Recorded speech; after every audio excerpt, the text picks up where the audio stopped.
बड़ा सुंदर सा जंगल था। वहां पे सभी जानवर मिलजुल कर रहते थे। एक बार जंगल में पुन्नू नाम का एक चतुर बंदर और बल्लू नाम का एक मजबूत दयालु भालू रहता था। हालांकि वे बहुत अलग थे, लेकिन वे सबसे अच्छे दोस्त थे और अपना ज्यादातर समय साथ में खेलते और जंगल की खोज करते हुए बिताते थे। एक धूप भरे दिन पूनू और बल्लू एक विशाल पेड़ पर ठोकर खा गए, जिसकी शाखाओं से सबसे मीठे फल लटक रहे थे। फल इतने ऊंचे थे कि केवल पूनू ही अपनी तेज चढ़ाई के कौशल से उन तक पहुंच सकता था। बल्लू ने फलों को देखा, आह भरी और कहा, पुनू, क्या तुम हमारे लिए कुछ फल ला सकते हो? मैं तुम्हारी तरह चढ़ नहीं सकता। हमेशा की तरह चुलबुला रहने वाला पुनू मुस्कुराया।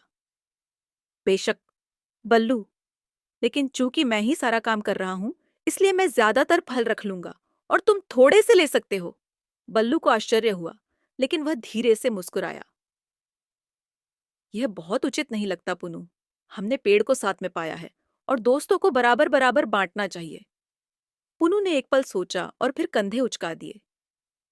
मैंने फल पाने के लिए कड़ी मेहनत की है। मैं इससे ज्यादा का हकदार हूं, उसने कहा और पेड़ पर चढ़ गया और रसीले फल खाने लगा। उसने बल्लू को सिर्फ कुछ छोटे फल दिए। बल्लू निराश तो हुआ, लेकिन उसने एक शब्द भी नहीं कहा। उसने चुपचाप वह थोड़ा सा फल खाया जो उसे दिया गया था। वह अभी भी पुनू की मदद के लिए आभारी था। दिन बीतते गए और जल्द ही मौसम बदलने लगा।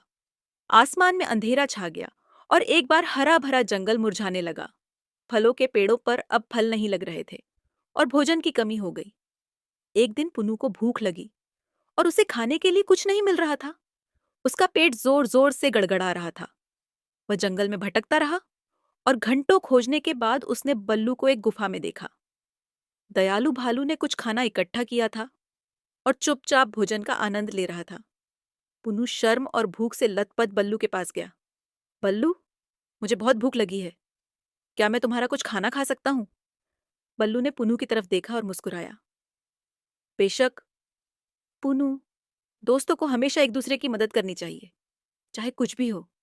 उसने बिना किसी हिचकिचाहट के अपने खाने का एक बड़ा हिस्सा पूनू को दिया और दोनों को बराबर बराबर बांट दिया। पूनू की आंखें भर आईं।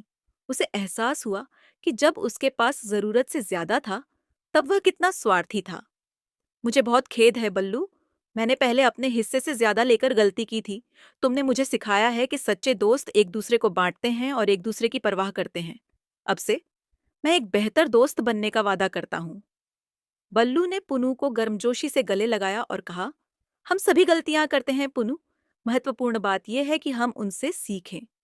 उस दिन से पुनू और बल्लू ने सब कुछ बराबर बांटा और एक दूसरे का ख्याल रखा, यह जानते हुए कि दोस्ती में जितना लेना है उतना ही देना भी है। कहानी की सीख। सच्ची दोस्ती निष्पक्षता, दयालुता और बांटने पर आधारित होती है।